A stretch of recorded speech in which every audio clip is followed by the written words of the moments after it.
muri kumwe na Trifoni Ntirampeba Mugorozi, tugiye kubandanya vya vyigwa vy'ingo n'imiryango.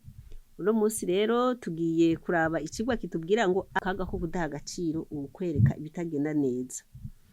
Turavye mu migani kabiri hatwereka ubwenge, iciza c'ubwenge, ingene umuntu akwiye kumbatira ubwenge.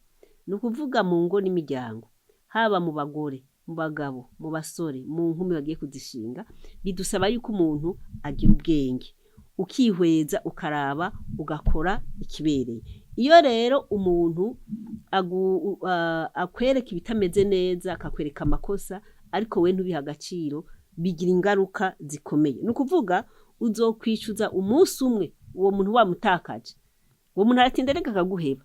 Uwo muntu wamutakaje, ikizokwica kikakumena umutima, nuko uzokwibuka ubwitonzi bw'uwo muntu, ukwihangana k'uwo muntu, uzokwibuka ibintu vyawe wasesaguye kandi utakibigarukana, kandi we yarakwereka ati yamara.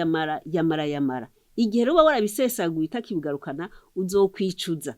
Ikaga rero ko kwicuza atacugikiza, uricuza ariko ibyo watakaje ntubikibigarura. Nukuvuga mumenye neza yuko nta gutakaza umwanya wawe, amosozi yawe, amarira yawe, amajambo yawe ku muntu atabiha agaciro. Aha cane cane ndashaka kubwira abigeme. Abigeme ubu nibo ngomba kubwira cane.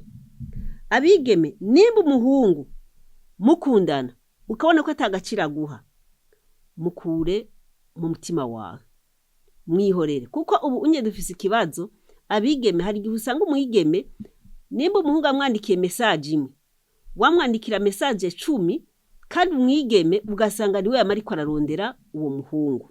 Numenye yuko niba umuhungu mwarakundanye atagaciro kiguha, numuha amahoro, nawe wiha amahoro. Reka kuguma umurondera. Kuko hari ikintu mutazi mwabigeme. Burya aba bahungu ni beza kandi ari babi.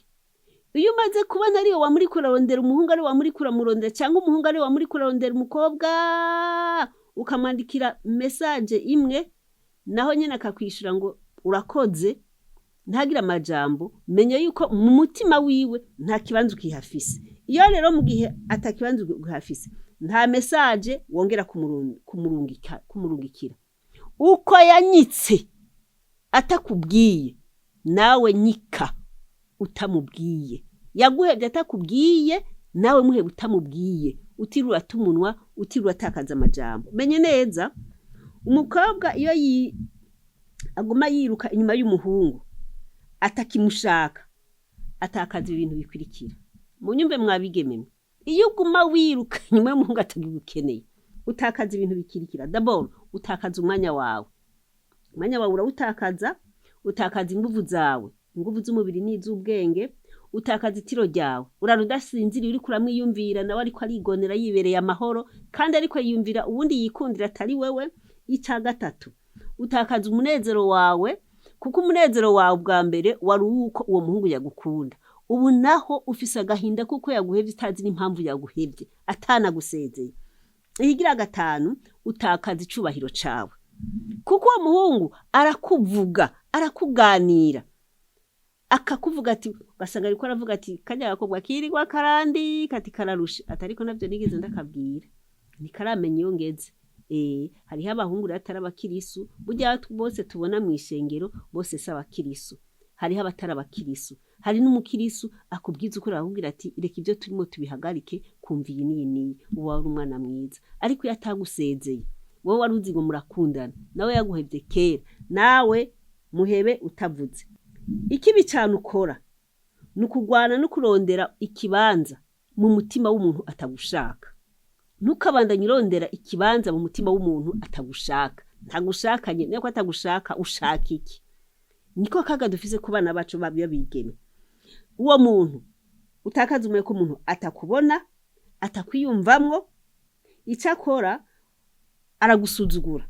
Ubu gusuzugura kwiwe ntibisigura yuko atagaciro ufise. Mwana, nubwo uwo muhungu yagusuzuguye, si ukuvuga ko atagaciro ufise. Aho uri kurondera utari wiwawe, agaciro k'umuntu ntikabonegwa nuko umuntu ntigatakazwa nuko umuntu bamusuzuguye, ahubwo agaciro k'umuntu gatakazwa nuko wifashe nabi, wifashe uko bitabereye.